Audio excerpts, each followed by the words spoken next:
Video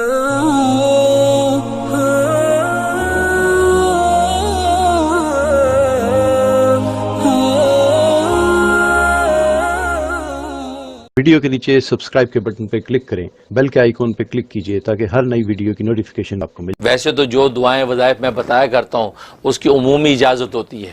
specific کسی ایک کو اجازت دینا ضروری، کسی ایک کو دے بھی دی تو آپ جتنے بھی لوگ سنتے ہیں تو میری طرف سے سب کو دلی اجازت ہوتی ہے، وہ میرے جو وظائف کر سکتے ہیں، اگر وہ سیم ان کا مسئلہ ہے تو بالکل کر سکتے ہیں۔ اور ایک فائدہ اس کا یہ ہے کہ اگر چاہتا ہے کہ یہ صاحب یقین بن جائے،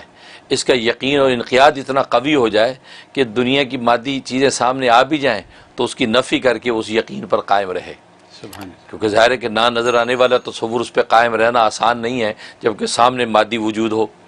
تو اس وقت یہ یقین متزلزل ہو جاتے ہیں۔ تو صاحب یقین اگر بننا چاہتا ہے تو یا علیم جو ہے فرمایا کہ ہر نماز کے بعد 101 دفعہ پڑھ کے اپنے سینے پہ پھونک لیا کرے اور دعا کر لیا کرے۔